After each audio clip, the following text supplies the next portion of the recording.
Good afternoon, everyone. Oh, looks like people are already sleepy because of the heavy lunch. Are you guys able to hear me? All right, loud and clear. So, today we are here to discuss a pretty amazing topic, disrupt or get disrupted. And I have been accompanied by wonderful panelists. And rather than me introducing them, I will let them talk about themselves for 30 to 40 seconds.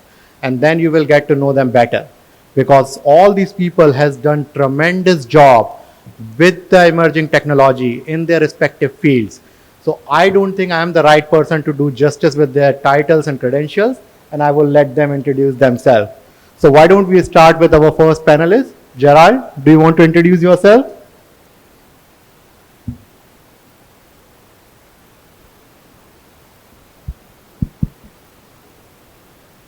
Yeah, I'm Gerard, and I'm the founder and CEO of TV Taste Technologies.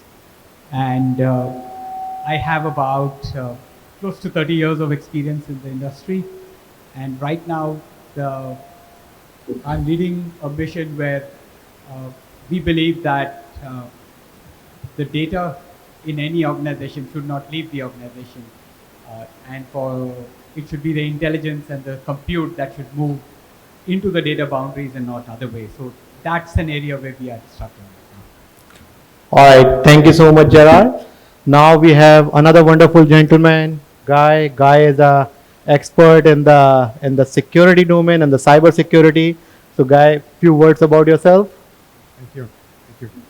Well, it's a pleasure to be here and discuss with you about this interesting topic. My name is Guy Maron, and I am based in Luxembourg in Europe, but I was the global CISO for Sony in Singapore for a couple of years, and the European CISO in Europe. And I have, since 2020, set up my own cybersecurity consulting business. So looking forward to bring that perspective to our discussion. So much, Guy. And our next panelist, Mr. Pradeep Nair. Pradeep is a product leader who is driving innovation in energy management. So, Pradeep, can you please introduce yourself? Sure, thanks, Pradeep. My name is Pradeep.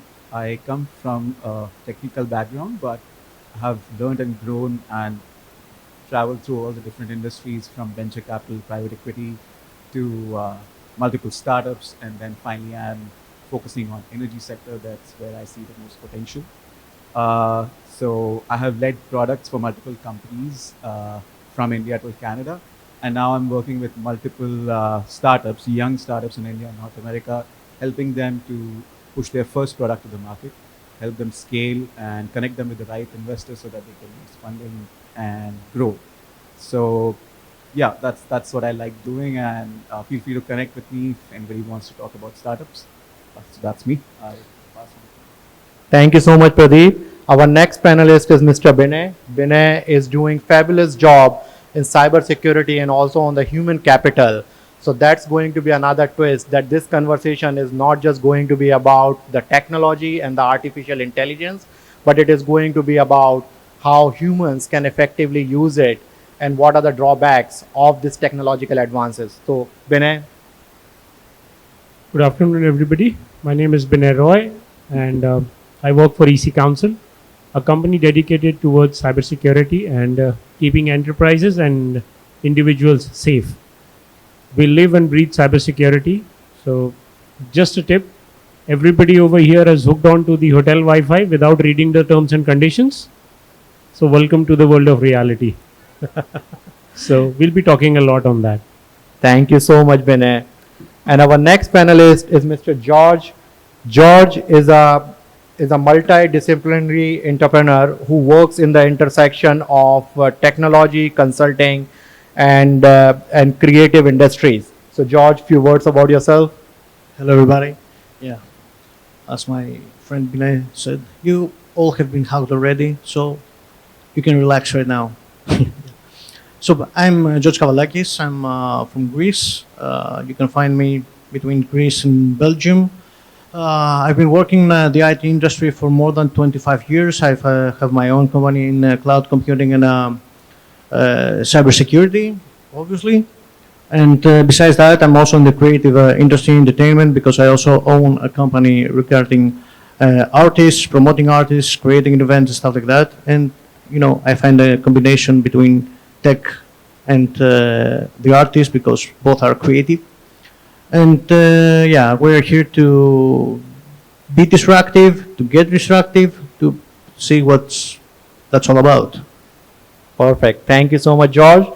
Our next contestant is Laura. Laura is global leadership strategist with nearly 3 decades of experience, and she is advising multiple enterprises, Fortune 100 companies, government agencies, and so on. So, Laura, a few words about yourself. Yes, so I was privileged to have a background from the previous millennium in mobility and then new wave digital from 2000 onwards with CRM and security on the commercial side and supporting the execution for retail brands and logistics companies, which are companies that you will have heard of. Since then, I set up the Game Changer Consultancy, and we focus on strategy, leadership, and management. And again, a privilege to have clients internationally, and particularly here in the GCC, in government and business, supporting them with digital transformation and the adoption of digital, particularly in the government sector, actually. Thank you so much, Laura. And I am the last contestant and the moderator for today's discussion. My name is Praful Khare. I'm Global Head of AI Strategy and Solution Engineering for a company called Radiant Digital. Besides my current role, I also act as a strategic advisor for a vibe coding startup and also a founder and on the board of directors of another AI stealth startup. I work and operate in the intersection of artificial intelligence, digital transformation, telecom, and customer experience. So I am the one who is going to introduce some really amazing questions to this panel, and we are going to hear a lot of wonderful perspectives here. So our core topic today is disrupt or get disrupted. So does this particular line resonate with all of you guys? Do you have seen companies, industries, segments which has actually vanished because they did not change with the current market conditions?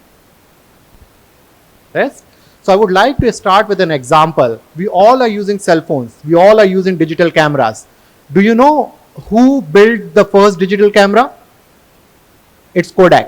In 1970, an engineer of Kodak built the digital camera and presented it to its leadership saying that, hey, this technology is going to revolutionize the way we are clicking the photos. But the leadership invested $1 billion in building a new film unit for the cameras, the analog cameras of that time. So they were scared that this new technology can eat their lunch. And they decided that we are going to bury it and we are not going to evolve. In 2005, Kodak filed for bankruptcy. Now nobody uses Kodak camera. And the world around us, nobody even uses the film. It's all about digital camera, whether it is your DSLRs, whether it is your mobile cameras, and so on. So that's the core topic.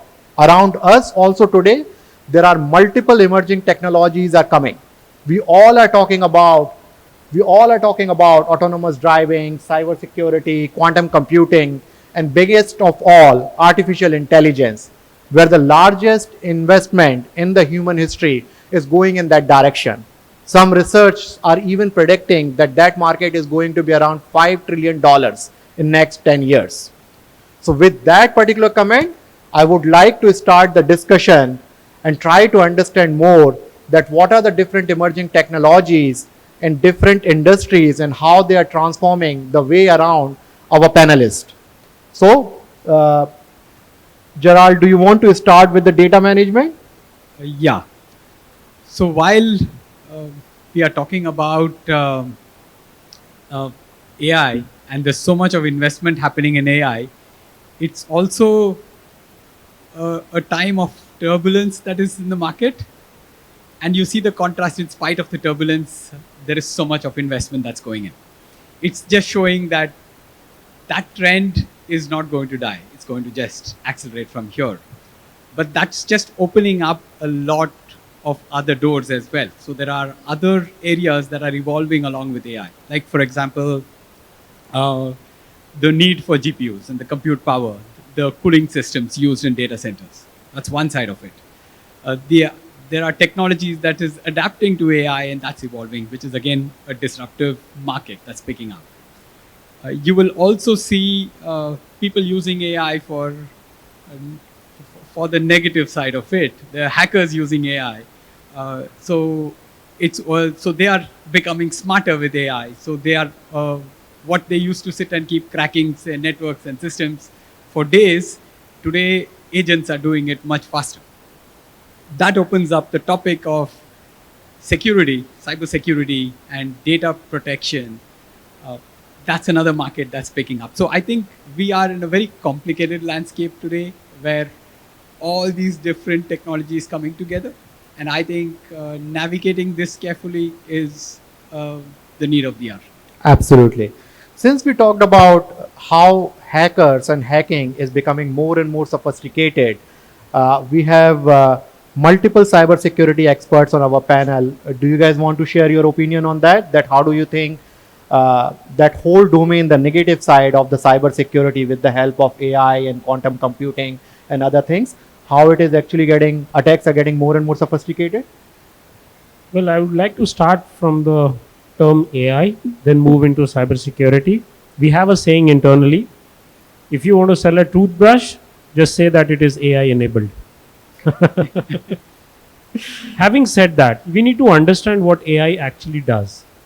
It helps you become faster, it helps you become a perfect, it takes you towards perfection. So earlier, when you used to receive a phishing email, they used to have grammar mistakes, basic grammar mistakes, and everybody was a prince asking for money.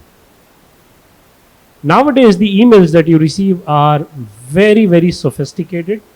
It's directed towards an individual with realistic case studies, so it becomes very difficult for individuals to identify that this is a phishing email. AI has become a tool not only for the good guys, but also for the bad guys. It's like a gun. The army is using it, and so are the enemies.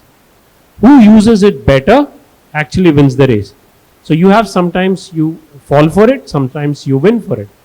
So that's how AI is doing it. As far as cybersecurity is concerned, we have been able to speed up a lot of actions.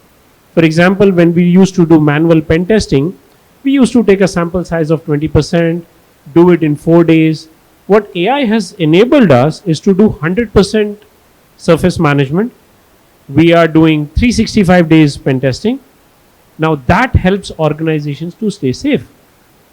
So yes, it's how effectively you are able to use AI, because the bad actors are just actually they are killing it.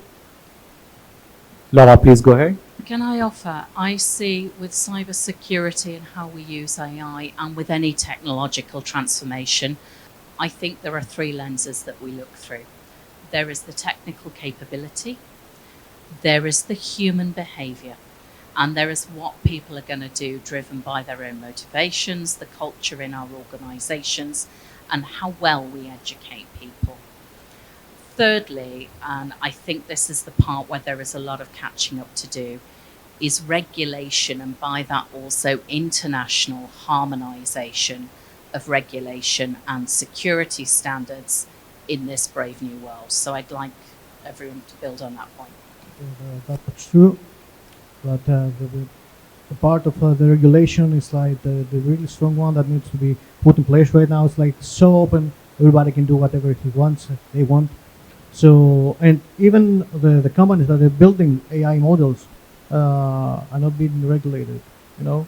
And at some point, in the previous panel, I have discussed like, okay, we have like an AI models building by Microsoft or whomever, and who's checking up the data? It's your data. Are they poisoned or not?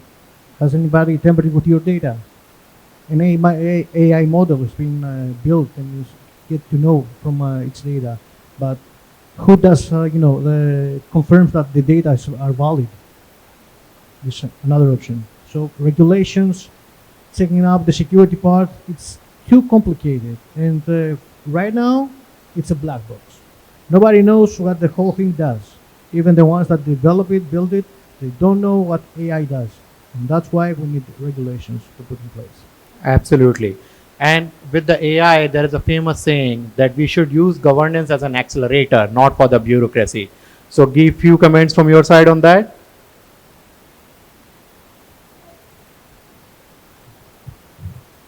I would like to kind of chime into what was said before and address this point. I think uh, one thing we have to imagine that cybersecurity, there is no cybersecurity without an adversary. There's always someone. And we have been used, some companies have been used to do standards. We have to do this and this and this. And they never think about the adversary. Now the adversary, we know it is there. And cyber crime has become an industry. What does it mean in industry? It means they're specialists. You can buy access to a company. You don't hack the company. You can buy tools and so forth. So what an industry allows us, like any normal industry, it allows us to, it gives tools to hackers which are less technically inclined, but maliciously inclined to do things. The same as we know how to drive a car, we don't know how to build one. And I think we have to accept this as a premise from here on. AI is just the latest technology they are trying to leverage. And we started with AI. I think we'll come back to that a bit later. I think AI is a new thing, and the only I think the big point which has not been mentioned is that where we are surprised. It doesn't do that much sophisticated things, but the adoption rate, the speed at which AI has spread all over the world, including to the bad guys, is what is so unique about it. Still we have to feed it, and learning is a lot of money, and data center costs a lot of money, and it cannot learn yet by itself. But it is certainly growing in a fast rate. And the governance, I think, is a way,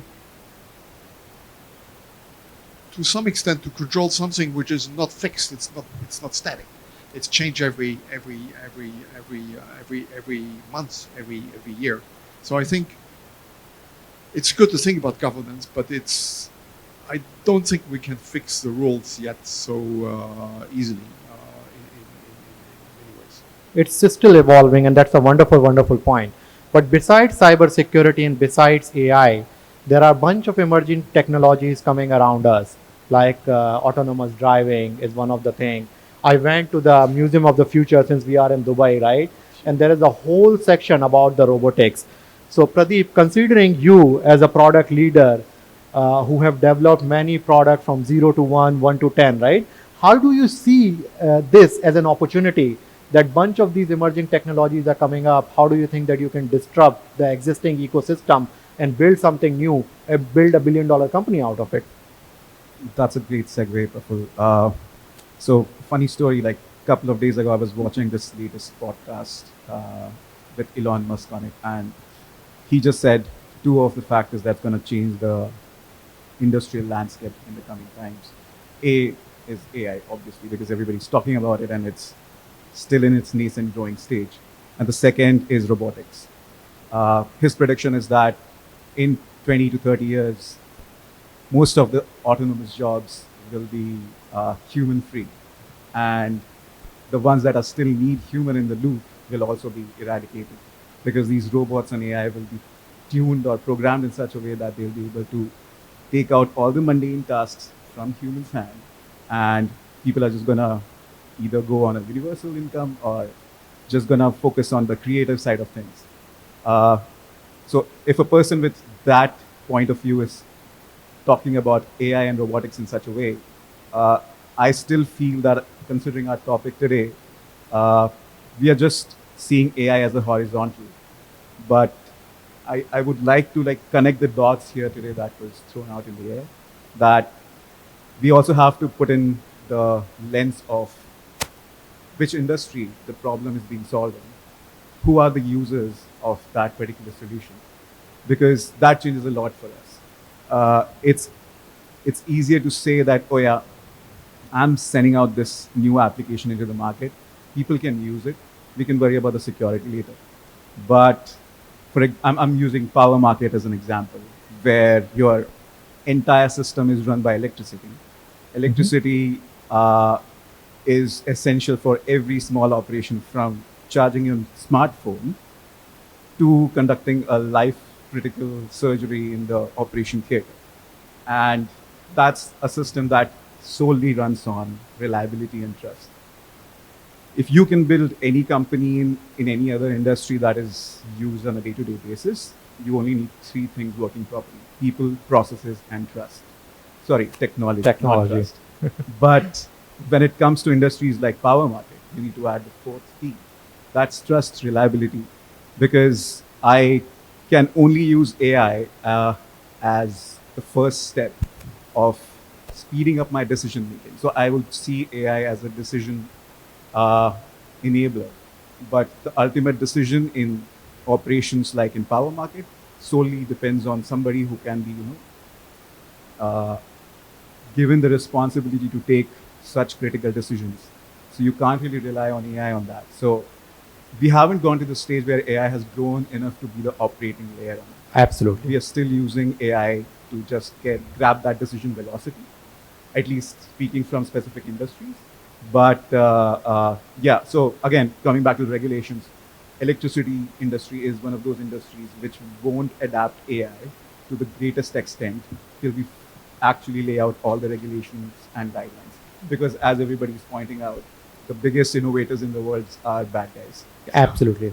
So one more thing I'm going to talk about, right? Even though there are a bunch of technologies which are disrupting the things around us, in the current landscape, AI is probably the most significant one. Do we all agree with that in the room? That the bunch of technologies around us which are disrupting the ecosystem, AI at this point of time is probably the most significant one, right? And because of that, what is happening, that there is a widening gap between the people who are actually using AI and the people who are just trying to solve the business problem with the simple workflow, whether it is enabled with the AI or not enabled with the AI. How do you see the competitive advantage between these two segments? So what is your opinion, guys, on that? Yeah, Laura, please go ahead. I'm going to say, from an operational point of view, and when I'm working with companies on the strategy, the starting point is AI and all of the technologies have a place and a purpose. But we have to ask ourselves, by going through a process of audit, what is it going to do? Is it going to add value? Is it going to align with our purpose ethically? And then, what are the costs of implementation? So I think back to the first waves of digital transformation. Sometimes the cost of implementing the technology, the training, the support that needed to go with it outweighed the benefit to the business. So I think a lot of people are very keen to jump onto it, but I think that there needs to be a little bit of a pause and a little bit of a reflect to say emerging technologies are great, but I go back to the days when I was asked by companies, can we have a website? Okay, great. What do you want your website to do? 2007, we need to build an app. Our competitor's building an app. Great, it's got your logo on. What do you want it to do? I think we've got the same scenario here with AI. I can agree, but I want just to make a question. Okay. AI, in what language? Right now, all the models are trained like in English. You get the best answers in English, but what about all the other languages? So how many people are getting, into AI and what level? It depends also about that. So there's also a bias, right? Like, for example, let's look at a skin screening. The training data that has been used to train these AI models are all whites. Mhm. If you have a slightly darker skin, you get wrong results. So you'll see this whole ecosystem. It depends on what data you give. Now, again, I'm just going back into a little bit older times. Like, we used to talk about security from a point that I'm talking about year 1999, 2000. I came across this statement: the only time your computer is safe is when it is switched off. Okay, and then that moved on from switching off and switching on systems when you need it and don't need it to uptime. And today we have moved on from uptime because that's taken for granted. And we are talking about sovereignty. because now you don't want your data to leave your premises, though it's available. So there are challenges that is constantly evolving, but at the same time, the topic that we are talking, disrupt or be disrupted, I think everybody realizes that people do not want to get disrupted. So everybody is jumping into AI so that they want to disrupt something, but without understanding the ecosystem. So when you walk into any of these exhibitions, there are tons of AI companies. How many of them will actually survive it? Because when I spoke to a lot of them, they don't even know how to run it in production mode. They just have a concept and they kicked off something and they have no idea what they're getting into. So you need to test the waters. You need to know what exactly is there before you even try to disrupt something. Sure. Please go ahead, Guy. Yeah, I would like to add to the disruption argument is that we said, we had the argument with the robots going to replace humans and so on. We have seen also different technological evolution, but I think what I find amazing besides the speed is that maybe 2 or 3 years ago we were all at the same level. Maybe that was T0. We were at the same level. But today you have some people who still only use ChatGPT in a very simple way, and those who use many tools every day. And the disruption comes in that, that the gap is widening, and it's very. I mean, I don't know whether they will learn by themselves or they will learn when they lose a job or they will learn when someone forces them. But that is a disruption in the making. You could maybe make the same argument for robots in some ways. Yeah, I think that is technology which touches all of us. But we were equal 2 or 3 years ago, but we're getting more no longer equal. And to some extent, even in a company, you would say, well, salaries depend on seniority and so on. But today, maybe your AI skill, how does that fit in?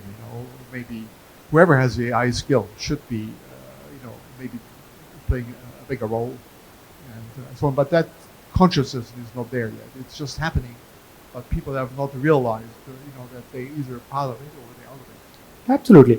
And in some of the industry, sorry, you're next. I'm just going to add one more point. In some of the industries, we are seeing the real transformation and disruption. For an example, software development. The normal workflow has changed. Now everybody is using some sort of generative AI tool to get the code generated and then trying to contextualize it. And the way these things are going, if we look at Meta, Microsoft, Google, the statements coming that at least 25% of the programming is now being done with the help of generative AI. Similarly, we are going into the customer support and the contact center area where the organizations are truly getting wiped out. So there is a human capital element which is definitely coming into the play. So that is one aspect we definitely need to touch on. But Binay, please, I'm going to move towards you for your thoughts. I'll answer that, but I would like to build on what Guy just said. You all are using ChatGPT, almost everybody. If you ask a question, will everybody get the same answer? Never. So we need to ask ourselves, are we using AI or is AI using us? You need to ask yourself that very important question. So from an industry perspective, AI is useful when you are using AI. A tool which helps you do your job faster. Not ChatGPT, it's basically making you lazy. You're able to draft emails faster, but then you're exposing your old data to OpenAI. And then you're asking the ChatGPT to write a response to that. That's not the way it should be. If you're using a tool to make your job easier, faster, yes, you do it. So products which are using AI to do a particular job and they have been trained again and again in doing that particular job. For example, in agentic AI for red teaming, it has been trained to do red teaming and that it will do red teaming very nicely. So for me, that's use of AI. Secondly, building on human capital. Companies will buy tools, but in order to use that tool, your people need to be trained.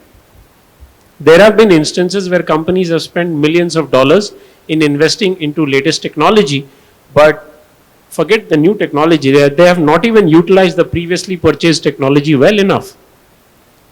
So if companies are investing in buying stuff, that's money being spent. But are you actually juicing it out? If you need it, only then buy it, not for the sake of buying it. That needs to be done. And your people need to be trained on whatever you are buying. That's a very important aspect that companies let go. Excellent statement, Binay. Are we using AI or AI is using us? A lot of time I'm actually into the room with the C-suite, and when I'm talking about their AI strategy, they reply, oh, we are using Copilot, or we have a chatbot, or there is a wonderful dashboard where all the LLMs are listed. People can use whatever they want to use. The AI strategy for any company, whether it is a startup or an enterprise or a government agency, cannot be a tool. It's the combination of people, process, and technology. We need to glue it all together, right? And that's how we need to kind of take it forward. Now, considering all of you people are the leaders in your respective area, so how would you build the trust and the high performing teams in the field of emerging technologies, particularly in AI? I would like to get your thoughts on that. I can start with that because we're talking about trust. We discussed it with our fellow panelists outside. Trust in an open world right now, cloud, we're talking about zero trust. We don't trust anybody. Zero trust. That's the model. We're trying to build that and to build everything around that because as you have seen already, deep fakes, many techniques that can be used against you. So we're trying to do every actions and everything to be reevaluated again and again just to be sure that I'm talking to Laura and not somebody else, you know. So we need to have systems that we trust, AI models that we trust, but in a zero trust model about everything. So that means that everybody should be prepared to work like that. Don't accept like a phone call because someone tells you it's your mother or whatever and just take it by granted like that. You need to verify that. So for me, the next step is that getting like in our everyday life, the zero trust model that we have like with multi-factor authentication, etc. all of these years. But yeah, the idea is to create an ecosystem around cybersecurity, obviously, in order to make us trust those tools because these are tools for us. Okay. I would like to build on that. I'm going to say with trust, I think verification is going to become more important, particularly in the areas of procurement that we're dealing human to human. I think building on the human capital aspect, I think where we need to be looking in terms of the training of our people, yes, train them in AI, also train them in critical thinking and discernment and relational skills that are also going to be required to work in harmony with AI. When we say AI, I prefer with my clients to think about it rather than artificial intelligence, think of it as augmented intelligence. Absolutely. Yeah, actually, I'm just adding on to the trust factor. That's exactly what we've been talking all through since yesterday. Zero trust is the principle of probably the next decade. Okay, that's the direction in which the market is moving. And in fact, if we need to disrupt something, I think it comes down to that, the question that Praful was asking. And this principle, so even if it's a technology, even if it's a system, it's an AI system, it's a model, the question is, can you trust everything that is coming out from that? Again, the question comes down to if it's a deterministic result that you're expecting, then that can be trusted. But if it is probabilistic, then you land up in a situation that, okay, this may be correct. And can AI iteratively verify it? We can go in that model. But I think as a principle, don't trust anything, verify everything. That trickles down to the systems, to the data, to the way the policies are implemented. In fact, the language we are using even in our marketing, we had to change it over the last 1 year because everybody says, we ensure your data is encrypted, encryption at rest, encryption in transit, everything. so you can trust us. And we are saying you don't have to trust us. And that's why we are giving you a system that you don't have to trust at all. And we are trying to remove trust out of it. And as a CXO context, I think we all will be learning to get trust out of the equation completely. Absolutely. I would like to add that in the classical way of zero trust, that was in principle you don't trust anybody on your corporate network, and you verify. But we come to a situation, I think you were alluding to that, where it's not only about the people of the network and whether we check and we decide whether we trust them, but we come to a point where we may have to augment that zero trust not only about people, but actually we're not sure we can trust the data, which we have. We know before it was we have the data and we must make sure that nobody accesses the data we shouldn't. But when we have basically data which may not be as accurate as we thought, or some may have been distorted, you could almost say there's a data pollution coming our way. We have to augment the concept of zero trust not only to people on the network, but also to, in some ways, verify. And like Laura was saying, that, we have a chain of custody, you may say, on the data side or information side. I think one fundamental part of computing was we were taught in engineering garbage in is equal to garbage out. But we have forgotten that. We put garbage in and we expect good things out of that. I think that's where we are going wrong. See, that's exactly the statement I gave it on my yesterday's keynote, that when I talk to a lot of CIOs that about their AI strategy, they often of the time they straight away jump into the model, what they are using, or the tool or the technology, what they are using. But the problem is their data ready for that type of transformation? The answer to that is no in most of the organizations. And as Gerald rightly mentioned, if you feed garbage to an AI model, doesn't really matter how many billions of parameters on which the model got trained, you are going to get the garbage out. So Pradeep, you were trying to say something there? Yeah, I just wanted to double click on that trust factor here, that it's very simple. Suppose any one of us are sick and we want to go to a doctor, and you have two options: one doctor from an elite medical school of the world, and the other doctor who just practiced in the back of their home all their lives. Now, who would you choose? You would probably go for somebody who has been accredited and very well honored in the space of medicine practice, so that you know that whoever you are going for a service for are actually a valid offer of that service. Perfect. Same goes with AI, but the trust factor will only come when a normal user of ChatGPT also will be able to know that what's the quality of this output, how trustworthy an output can be. I don't think so many of us has ever explored that yet, so that's yet to come. Thank you so much, Pradeep. I have George and Binay to add few last points. Just one question. As far as zero trust is concerned, if someone is asking money, zero trust. If someone is paying money, 100% trust. We need to understand what we are using and why are we using it, right? As Praful, you rightly pointed out, the models aren't ready yet, right? If you start from the back, what exactly are you looking for? Then you will be able to build something, and then you reach a point where to start. Unfortunately, many people are starting up without recognizing where they are leading to, where they are going. And midway they lose focus, midway they get lost, and they keep asking money. You are using Uber. A lot of you have come here through Uber today, right? You will be using Uber to go back, right? Uber just got hacked a couple of months back. What happens to your data? Will you stop using Uber? No. Will you trust Uber? Yes. You don't have any other option. So let's be realistic. There will come a time when you have to trust organizations with your data. You cannot do without that. What you can do is be selective in choosing the right corporations who have the right mindset and they have the right approach towards your data management. Perfect. Looks like we are running out of time. Last comment from you, George. I had one point, Mike. We're talking about AI, technology, etc., and about models. We're talking about LLMs, large language model.